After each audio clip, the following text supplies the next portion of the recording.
You're so hopeless. Dahil nagkamali ka, right? Nagkamali ka. Hindi na mabago yung buhay mo.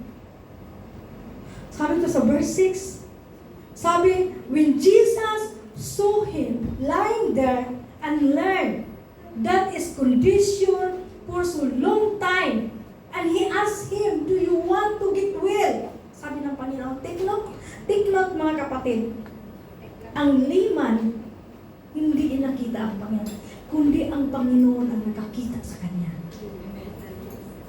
Ang Panginoon ang nakakita sa kanya. Noong binabasa ko ito, Lord, what kind of passion that? Amen? Na that then answered, obvious. Ang Panginoon, sinagot niya ako, it's obvious. Kaya nga andun siya sa pool. Andun siya para gusto niyang gumaling. Andun siya para gusto niyang gumaling.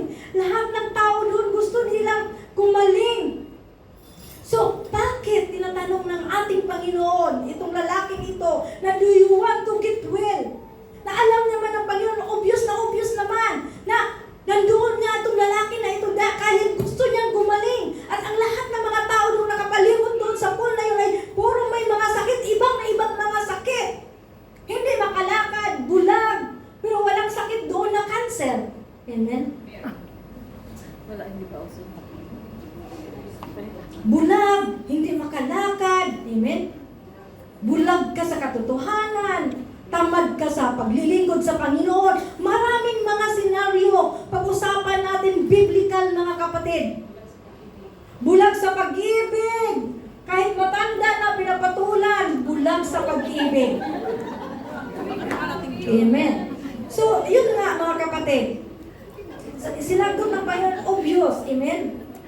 Tinatanong ko si Lord, Lord, bakit mo siya tinatanong? Sabi ko ni Lord, Lord, bakit mo siya tinatanong?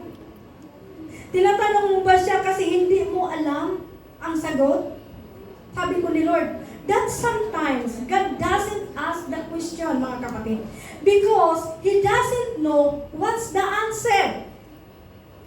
Not because He doesn't know the truth. Alam niya yun. At because He doesn't know the truth, He don't know the truth. And for sure, tinatanong ni Lord yun kasi alam ng Panginoon na hindi lang physical status niya, kundi heart status niya, mga kapatid. Alam ni Lord. Bakit niya tinatanong ang ating Panginoon? When Jesus asked Him, God is not talking about the physical healing, mga kapatid. Hindi ang Panginoon. God talking about your heart. Kasi diba, pag matagal ka nang may sakit, used to be sick. Amen? Nasanay ka na may sakit. Na minsan, ayaw mo nang umalis doon sa kasakitan na yan. Sa kasalanan na yan. Kasi komportable ka na doon. Parang ginusto mo na din. Nasanay ka na doon, naging comfort zone mo na yung kasalanan na yun. And God is asking that question. Because He wants to remind us na our situation na kailangan mo ng Panginoon sa buhay mo, mga kapatid.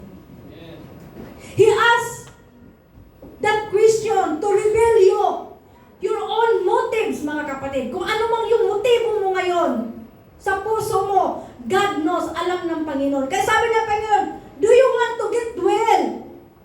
Sabi ng Panginoon. Tinatanong tayo ng Panginoon to give the chance to reveal our fear, our sin.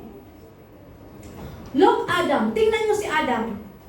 Tinatanong ng Panginoon, Adam, where are you?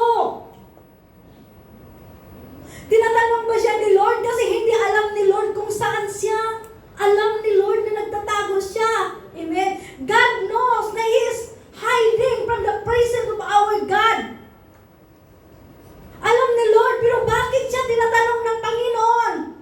Kasi para malaman ni Adan na siya ay nagtatago sa ating Panginoon.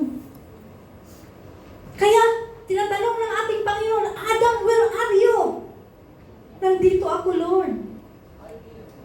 So sometimes, God is asking that question. It's the same question. Kasi gusto niyang malaman mo ang sitwasyon.